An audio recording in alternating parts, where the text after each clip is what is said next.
Gusto niyo ba lumaki ang inyong legs or hita? Ito ang 4 na exercises na pwede niyong gawin. Gagawin natin to gamit ang dumbbells. Kung wala kayong dumbbells, pwede kayong gumamit ng water bottles or bote ng soft drinks. For the first exercise, goblet squat. Stand shoulder width apart. Ang legs at ang balikat magkapantay. Slowly go down.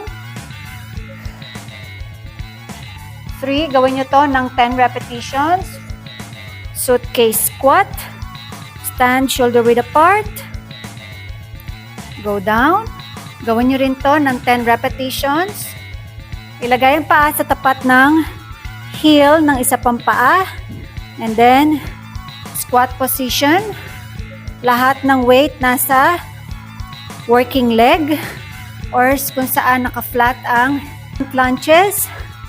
10 repetitions.